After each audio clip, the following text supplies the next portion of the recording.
What's up, everybody? I just wanted to take a day or two to compose my thoughts before posting my reactions to the ban list. First and foremost, I'm not very surprised.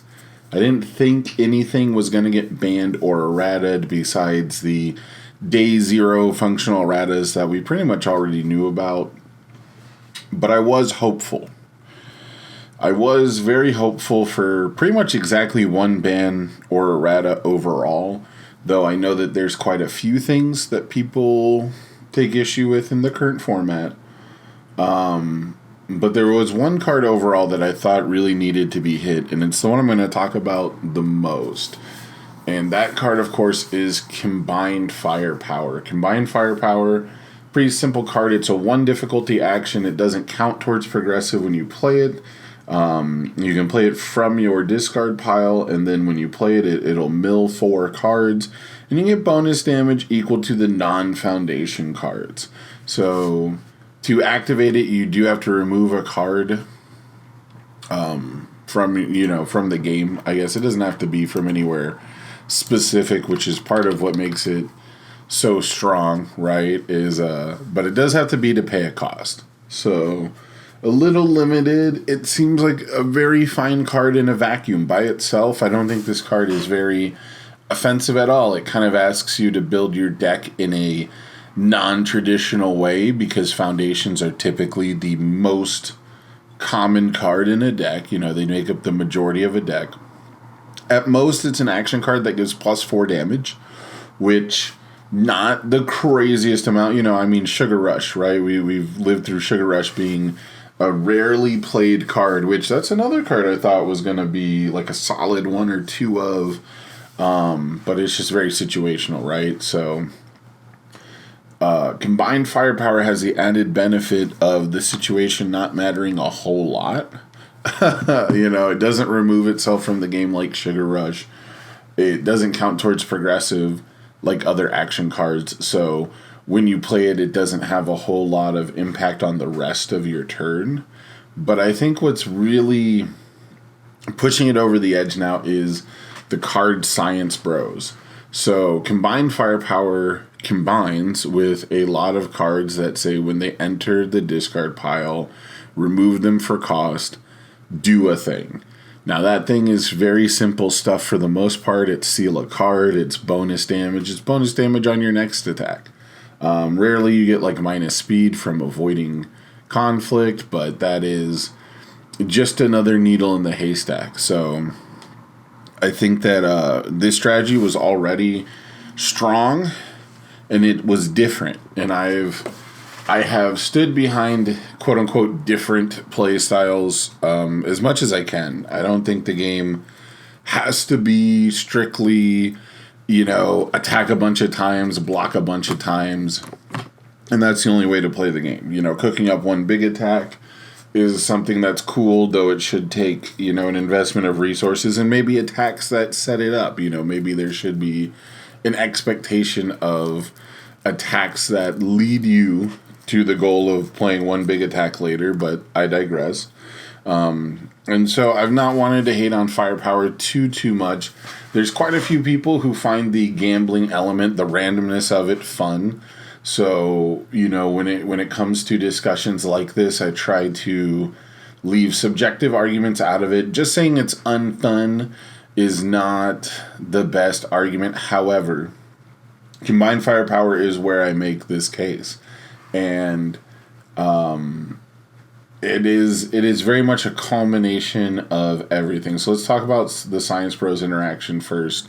All of these cards, that activate Firepower by nature have to remove, right? And Science Bros says after you remove a card for any reason, after you remove 1 or more cards, your attack gets +1/+1. It also has the option of drawing a card, which is super solid too, right? Like drawing a card is almost never a bad thing, and it being reusable and not having to flip itself to do that makes it a pretty versatile card.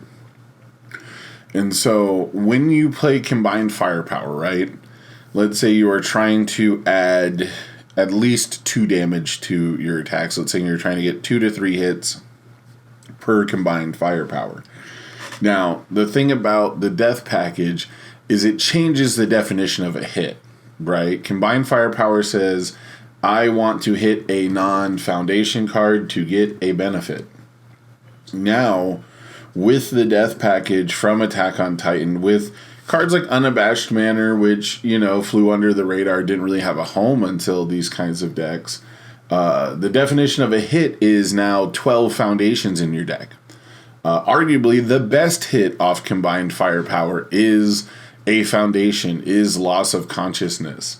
I'm with you also can, if you actually don't mill any non-attacks and you hit I'm with you, you just hit -2 damage on a rival attack, which we've seen occasionally come into play. It's pretty hard when you're milling, a whole bunch of firepowers on the rival attacks to try and get something going. It's not a winning strategy typically, but it is possible, right? So there's a lot of different outcomes from combined firepower, but I really think the fact that this card was meant to synergize with non-foundations, and now it's synergizing with like a lot of foundations in the deck, is what makes it viable, right? It has taken away the uniqueness in place of like raw value. These are foundations you can build. These are foundations on symbols that don't care about being built because they're the sacrifice symbol, right? Death is the sacrifice foundation symbol. I thought these cards were neat when, before Outwit came out. We saw in the Irwin Smith deck, you could build one of these cards face down off the top of your deck, then destroy it and surprise your opponent with it. When you hit it off a combined firepower randomly, it can surprise your opponent. And I thought that was kind of neat in a trap card sort of way at first. But as time has gone on, the play pattern has gotten really stale. Again, that's a subjective complaint. But the thing that has thrown it over the top is this Science Bros combination. So now, not only do you have 12 foundations plus 4 actions that you can hit to get the remove cost, every time you hit them, your attack is going to be getting +1/+1. That's in combination with all your other remove costs. That's in combination with all your other remove effects. That's in combination with, the fact that you chain mill, because combined firepower fuels itself. When you mill with combined firepower and you mill a firepower and one of these, we'll call them a bing bong effect that removes itself, you can now activate the next firepower, making this stuff pretty consistent. A whole lot of my testing for Denver has just been watching someone play combined firepowers for 20 minutes and try to figure out the math behind it, trying to figure out how many bing bongs do I have left in my deck. Do they actually help me? Yes, now they all help me because of Science Bros. I think that's one of the worst elements of this deck and this archetype right now is there used to be a point where hitting loss of consciousness was a bad thing because it's not going to seal anything relevant right now, and it doesn't inherently add damage to combined firepower, right? But now it does. Now everything that you hit that you can remove is just a straight benefit. It is just raw value over and over and over again, which makes cards like Immortal Shapeshifter, a card that was really strong to be on this video and might still be, because this is already way longer than I thought it would be talking about combined firepower, but it makes Immortal Shapeshifter a huge part. It was already an existing part of these decks, but now it's even better, right? It's even crazier, it's even better, because we are, again, just trying to mill every card in our deck. This is also the symbol that has the best discard and draw effects with Latent Skill and Botan's coaching. So these are all never dead cards. These are now all +1/+1s, and that's not even including the cards on other symbols, right? We have attuned symbols, so Aaron's Trial is one of the best bing bongs you can get. Now I'm going to get Stun 1 and +1/+1, which again, by itself doesn't sound like a lot, but we're stacking this on top of like 10 other triggers, 10 other activations. Mikasa's admission is now 1 speed and 3 damage. That is a character's worth of stats, right? Like, we have to be honest with ourselves. How many cards add +4 stats to a card? In the past, you had to play like an action card, like throw it down in front of an attack to get that kind of stats. Mount Lady 2, I think it is, and Berthold 1 have like a stun 1 +3 damage, which is kind of like 4 stats, right? That's kind of like 4 stats. To get +2/+2, characters have to jump through incredible hoops or be Bionic Menace, who we haven't seen collectively do a whole lot competitively. So, it's just a lot. I wanted to be excited for Science Bros at first because it is an era-tuned card, and I do think Percival is one of the cooler characters from the set. He doesn't have like a +4 tech card to remove like Rodan has a bunch of +4 block mods. So it seemed kind of unfair, that he doesn't get to increase and decrease speed. He's very limited in his keywords. And so Science Bros feels like kind of a way to pay him off, right? You get an extra speed so you can get the +4 to hang with Rodans, and you get 1 little damage when you do your response. And that's really neat. That's really cool.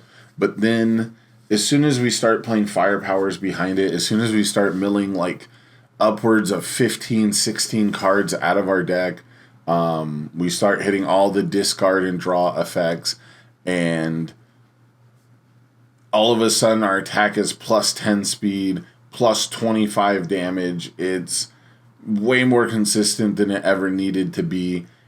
And at the end of the day, while this is like a quote-unquote random strategy, right? This is not a super, super consistent strategy. I do think it is consistent enough. We've seen it be consistent enough in Top Cuts. Combined Firepowers won regionals before it had Science Bros. And now we're just at the point where in testing for Denver, it is so easy. It is just so easy to open the game with like a 15 speed, 15 damage move before the rival has had any opportunities to even really play the game. And if it doesn't outright win the game, because the one-shots are happening. I don't want to say, like, we're consistently dealing 30 damage, but it is happening. In testing, it is happening. And again, we're putting the rival so far deep behind on turn 2 that, it is centralizing the game on the turn that Universes Games has said they don't want the game to be decided around, which is turn 2. So... on top of that, I gotta say, Combined Firepower is maybe the second most negative play experience I've ever had of all time in Universes. I really want to put cards that discard cards from my hand and, when discard formats are strong, above it. But the caveat is that the best, hand rip strategies are on Combined Firepower symbols, and those strategies suffer typically from not having enough damage pump, which Combined Firepower does a good job of solving. So while discard I think is the most NPE thing, because discard is also debuild, and debuild is categorically the most NPE thing considered by most players in all card games. Overall in all card games, resource denial is considered like the blanket NPE that should be avoided. Discard in this game is similar to debuild as well, making it like a dual threat. And then on top of that, these symbols now have all of the extra randomness that goes with Combined Firepower. So Combined Firepower is like impossible to game plan against. You have to use all of your... You pretty much have to use all of your defensive stuff early. You have to use it on the first attack. You have to shut down every enhanced step because of cards like Loss of Consciousness. You can play Smiling Death with this package too, but Loss of Consciousness is the bing bong where before I get to play an enhance, before I even get a response window open, typically, my rival is sealing my best foundation. They're sealing multiple of my foundations throughout the first attack. My board is complete nonsense. The foundations I build feel like they don't matter. The cards that I hold in my hand feel like they don't matter an overwhelming majority of the time. And it's because of the turn 2 focus. The idea that I'm supposed to draw the out in my opening hand, going second, you get one hand. You get to draw one hand, and you get to play one turn, and it's not the attack turn. And your rival is most likely going to just seal your best foundation that you built. That's just the common experience turn 2. It is very, very consistent with the death symbol especially. Even on the flip side, these decks you go to attack them turn 2, and it's a very common experience to have Botan's coaching or latent skill or a destroy effect using Loss of Consciousness to seal your best foundation. So the best answer to this deck has been to play the same deck. A lot of the times, the best way to answer the Science Bros to survive a turn has been to just activate your own Loss of Consciousness on the rival's turn. And that is... And you have to do it, again, on your first enhance, and you might not even get the opportunity to. They might seal your latent skill before... Especially, again, if you don't have any other defensive pieces because it's turn 2 and you didn't mulligan into them. They're going to seal your ability to discard cards from hand because they're looking to prevent you from activating firepower and activating Loss of Consciousness yourself. And it's just so not a good play experience to sit there and watch my opponent play their deck, activate 20 abilities.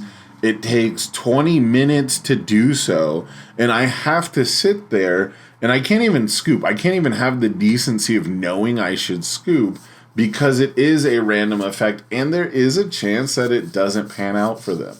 So I think that's my subjective complaint. I know, again, some people are going to really enjoy the play lines of Combined Firepower, but the fact that it makes people sit there and fake like they're going to do the math. They're not really doing the percentage math and thinking, oh, am I going to hit blah, blah, blah with X attempts.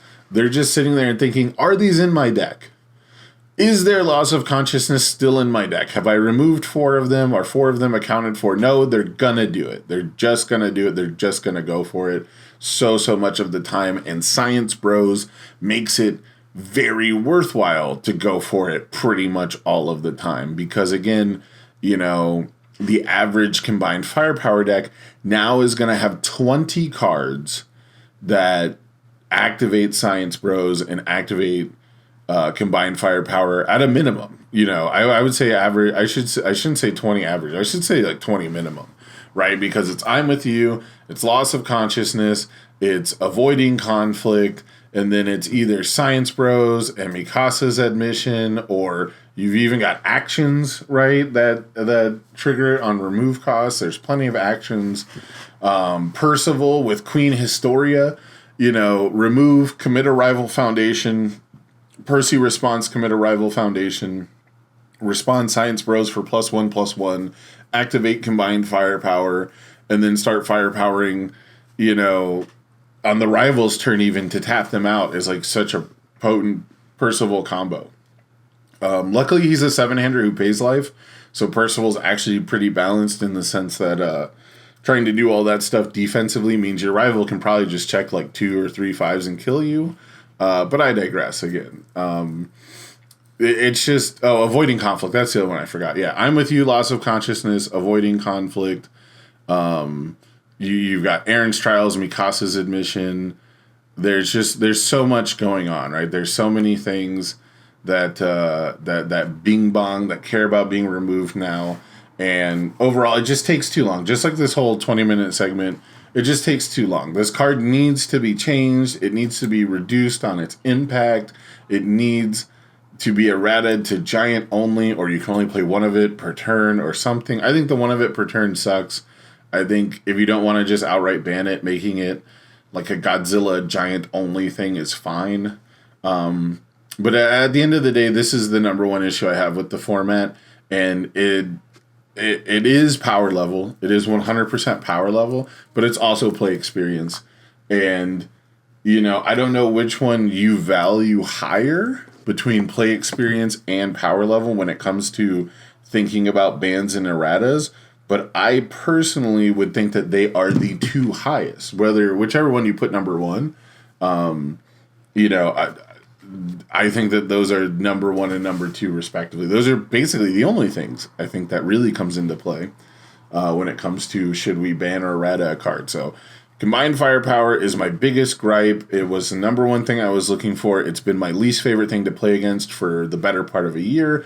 It's been my least favorite strategy to play. I don't like playing this strategy, so that might factor into it too, just to be fully transparent. I am still thinking about playing a firepower deck for Denver because it feels like if you can't beat them, join them a lot of the time. Slanting your deck to fight just firepower decks doesn't feel good, and it seems to make you pretty weak against other strategies, so that doesn't feel great, and I just wish it was gone. I just wish I didn't have to think about it.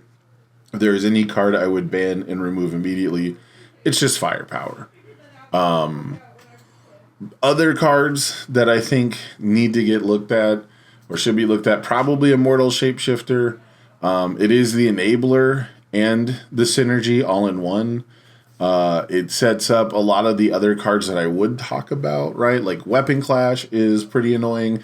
Greater Goal is annoying. They get sent over the edge with Immortal Shapeshifter, and Shapeshifter, again, is the one that's milling cards off your deck to combine with that combined firepower and all these other effects that enter the discard pile. So while Weapon Clash does have a card enter the discard pile, Immortal Shapeshifter gets one from the deck, right? And it can get it from the stage. So these three cards come together to create a ridiculous defensive package on death where if your cards are just there to be turned sideways to pass checks, you can basically tear up your whole stage every turn and double your life total. Granted, you probably have to be a 7-hander with replacement effects like Irwin and Hanji to really make this work, or you have to be a character with tons of card advantage like Ymir used to have. Ymir lost new training method, and so the double build to 1,000,000 and still have a bunch of cards in hand is a little rougher, but either way, the core death damage reduction package took a small hit with Knott's Flask getting unique, but it's not really enough, I don't feel. I felt like one of these cards had to be taken out and just reduce the overall effectiveness. I think Greater Goal is a great option for this, just because I think Greater Goal, not only does it respond to the rival doing things, not only is its response not limited to the enhanced step, it's on play effects as well. And, during responses and during the damage step, right before damage is dealt, there's all kinds of wacky stuff sort of going on with Greater Goal. So this card causes a lot of issues I see with Weapon Clash 2, because Weapon Clash destroys the foundation to give an attack -2 damage with minimum 1, and then you respond to the cost being paid with Greater Goal to give an attack -2 damage beforehand. And almost every single time I've played against someone with these two cards in tandem, and I have a 4 damage move, they activate Weapon Clash, respond Greater Goal, and then they ask me, why is my attack at 1 damage?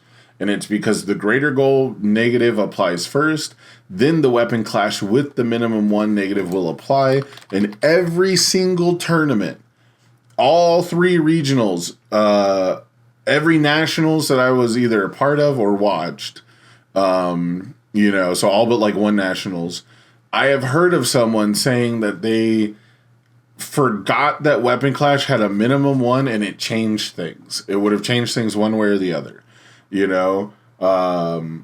I've seen stream games where it mattered that a guy didn't get momentum because the attack was put to 0 with a weapon clash. You know, even without greater goal, just people forgetting that weapon clash has minimum 1 on it, has like played a role in some match at every tournament of last year.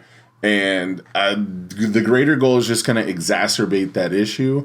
And while that is kind of like on the players to understand the cards and blah, blah, blah, it is indicative of how mind-numbing these strategies are. It is indicative of how not interesting and how your mind glazes over and your eyes roll back in your head when your opponent activates weapon clash, flips to other foundations, and every move that is in your deck is now is now 0 damage. You know, how many printed attacks are people playing that are, you know, over 6 damage, right? They basically have to be like a 7 difficulty attack or higher to have more than 6 damage. I mean, even Jaw Titan attacks is a 6 div, 6 low 6, right? So while destroy a foundation and flip 2 foundations sounds like a steep, heavy cost, the fact that it continues to fuel itself, the fact that it responds to get other effects going, like Immortal Shapeshifter, and the fact that Weapon Clash can like sort of refund its cost. Like once you've weathered the storm, right? Once you're on your last attack and they've put it to 0, and the Weapon Clashes flip over to rebuild for the next turn, refunding that cost, where on my kill turn, I just need these cards to turn sideways. They don't have to be face up. You know, makes this package like super, super toxic in my opinion. Not to mention Weapon Clash on turn 2, when going second and your rival has a low chance of turn 2ing you, can put you super far ahead. And a big part of, I think, a lot of formats is when decks benefit too much from the rival attacking them, which isn't super commonplace, but a lot of the most frustrating decks in the past, like Overhaul, like Momo, like Kirishima's of all ilk, it is beneficial to them if you attack them and don't deal damage, right? It is beneficial to their game plan. It lets them sculpt, it lets them build, it lets them do different things. Even letting them review because they have such good defense and they're going to block anyways. And getting those extra reviews and things like that it is super helpful. So a card that makes it punishing to attack early in a way that sets the opponent up, you know, offensively for the next turn, I think is a little antithetical as well. Those cards shouldn't necessarily not exist at all. Those situations should come up occasionally, don't get me wrong, but when they're part of a bigger engine that stalls games out, that slogs the game down, that turns it into almost by definition an uninteractive mess of me not playing cards and flipping my whole stage because these cards are more beneficial to me as E flip -2 damage. It's just really sad. It's just really depressing to see these strategies survive for so long. They're like cool the first time. Combined Firepower too. It's like cool the first time you see it and you're like, wow, that's possible. But like every new set that comes out, every time new cards are added to the card pool and anything interacts or benefits with them, it just seems to make the gameplay worse. It seems to make the gameplay take a long time, which was a huge issue. I think players at Worlds were just too scared to lose, you know, high stress and all that. So like I want to give them a pass. But man, the rate of play is just absolutely in the toilet with the strategies behind Combined Firepower and cards like Greater Goal. My opponent sitting there thinking, should I flip my Brief Respite to get -2 damage is such a corny choice that they have to make, and they get time. They are allowed to spend time thinking about it, you know, and they think about it every single enhance now because every enhance we're destroying something, and every enhance we have multiple triggers, and every enhance we have all these repeatable effects, repeatable. Just make cards commit.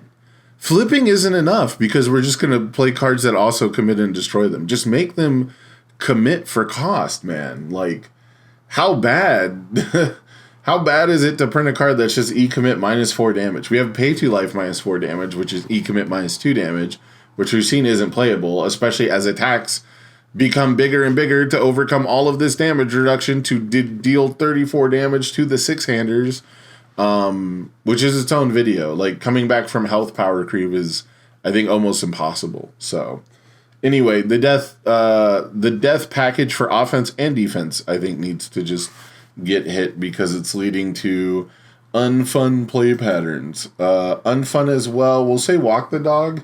Chaos has to lose something, but there's nothing that's really ubiquitous across all the Chaos decks.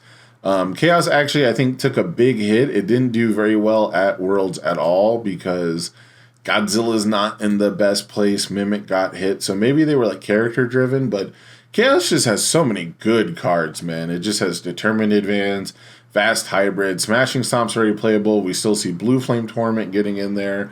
But Walk the Dog is probably the most common card among them all. There's not really one card that shows up in every list.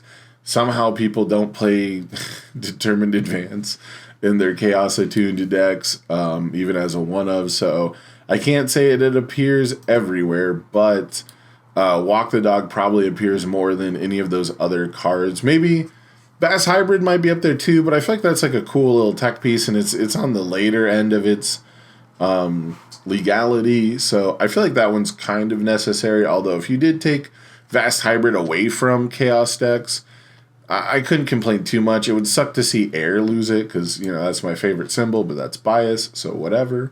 But you walk the dog, something from the Chaos symbol, man. It's got to go. It's too much value. It's too much card draw.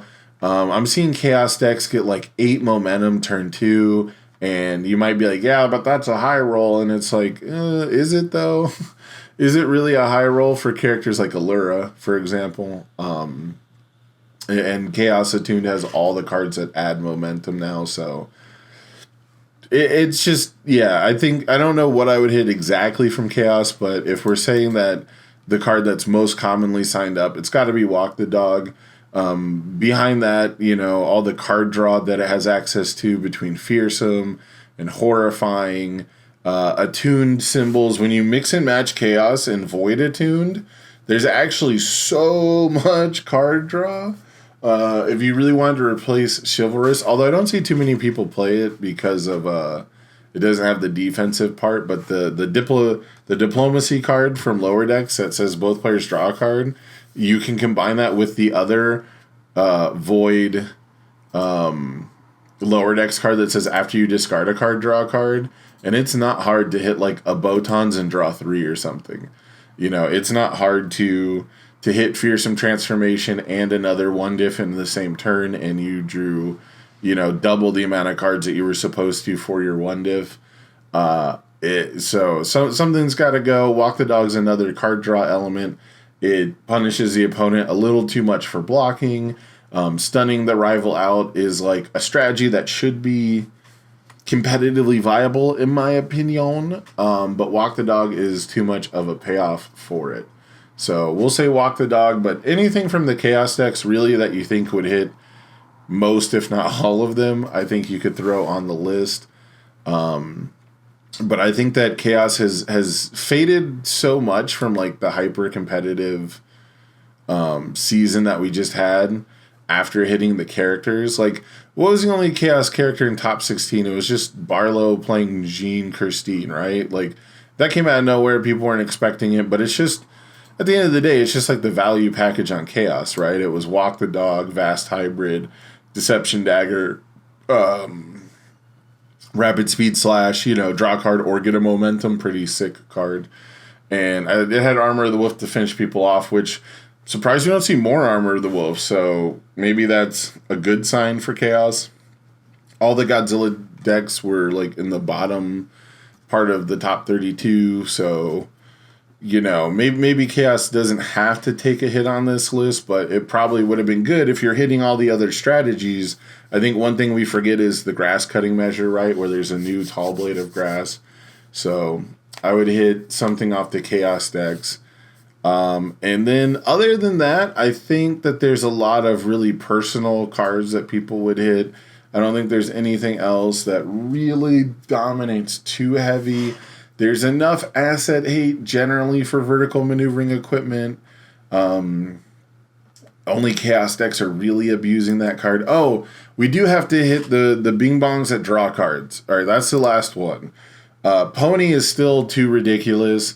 If you don't want to hit Lethal Slash, that's cool. It's a 2-check. It's like risky to run, and it sets up some pretty degenerate stuff when it's going good, but it has like a deck building risk. What doesn't is stuff that combines with Science Bros again, and that is Feral Shriek and Wish Hard. So going back to the Science Bros argument, the pony decks that used to play 1,000,000 3-high for 4s and like 1,000,000 like 3-high for 6s and 7s, with Falling Skies or whatever. It's now playing 1,000,000 like 6-high for 10s. It's now playing like 1,000,000 7/7s and things like that because Science Bros is giving like 1/1 for every time you're discarding a card and removing it. So Mikasha's Admission in this deck is now 1 speed, 3 damage, right? We talked about like that character level stat. So one thing that Pony used to be pretty bad at is sending high statted cards. Spirit Slash could buff itself to be a 6/5 later in a game occasionally. Battle Order Release would be like a 4-high 8, and it was like one of the most common cards where they'd get the +2 speed. The Pony decks were playing Falling Skies where they would transition at the end to play like it as a 3rd attack and stop clearing their card pool, and then they could get like an 8-high 8 out of it with 3 high attacks in the card pool and using counters for speed, and that was like a really good deck. But now we have an error-tuned card where every time we do one of these discard Bing Bong effects, we're getting +1/+1, and the deck has like 12 of them. Luckily, Sugar Rush Power Up is also rotating because Sugar Rush Power Up actually has 2 different Science Bros triggers in it. I know Alex Gurney played Sugar Rush Power Up and got to top 4 with Pony. And so Sugar Rush Power Up removes itself. That's a Science Bros trigger. Then you remove 10 cards from your discard pile. That's a Science Bros trigger, right? So you could have a Sugar Rush Power Up giving 4 speed and 6 damage for a 1-diff action is with effectively like no additional cost, like removing from your discard pile. Not a big deal, especially when you're discarding to fill it up. So like that could have been super, super cringe to play against, but luckily that one's rotating. But stuff like that can exist, stuff like that. There are other remove actions that are really strong on Pony's symbols. So Wish Hard, Feral Shriek, Mikasa's Admission all becoming extra Bing Bongs and potentially even extra card draw for this deck. It might be a reason to play, maybe no 2 checks and try to actually land like a 3-diff on turn 1, because that has been another deck that in testing has just been kind of like, man, this character was already good. This character was, Firepower decks and Pony decks were already really good in the format. I can't say top of the format because the top 2 Worlds didn't play them, but 3rd and 4th place did. So, and I don't know. It's okay to have strong cards. I don't want to hate strong cards just for existing. I don't want to act like there's no world for strong cards. But when we're talking about bans and errata, we're talking about things that are making the game unpalatable. We're talking about things that make us not want to play the game anymore. And these are the cards that are making me not want to play the game anymore. These are the cards that are making me sad that I'm signed up for Denver in retrospect. I shouldn't say really sad because, again, I was expecting these to be part of the format, but I also signed up before we had all of the Critical Role stuff to kind of play test around and understand where the format would be, and it's just not that different, unfortunately. But that being said, I am still going to be in Denver. We are still going to be doing our best to win the event.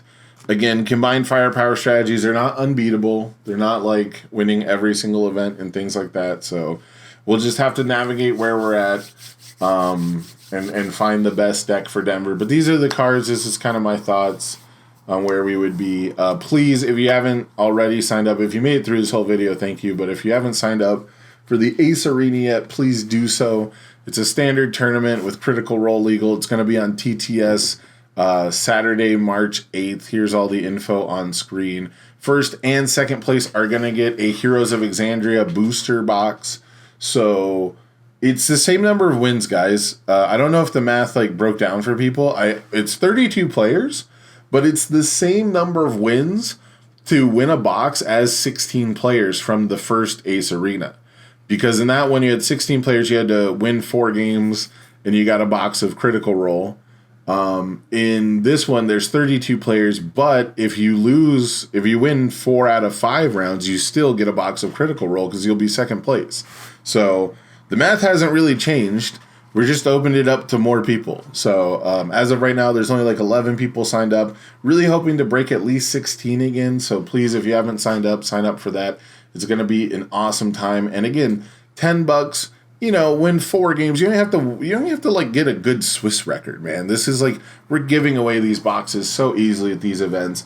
And thank you again to Cryptid Gaming for helping sponsor this to help double the prize pool and make this possible. So yeah, if you guys haven't signed up yet, please come check it out. If you can't play for whatever reason, please drop in the stream, say what's up, watch a game or two. And we're going to have a lot of fun with Brian Garza from Response on Play. Super excited. Talked to him at Worlds. He was interested in doing some commentary, so he's going to jump on the microphone with me, and we are going to have an absolute blast this Saturday. But that's going to do it for me, guys. Check out my unboxing video of the Critical Role starter decks and a couple booster packs, and I'll see you in the next one. Peace out.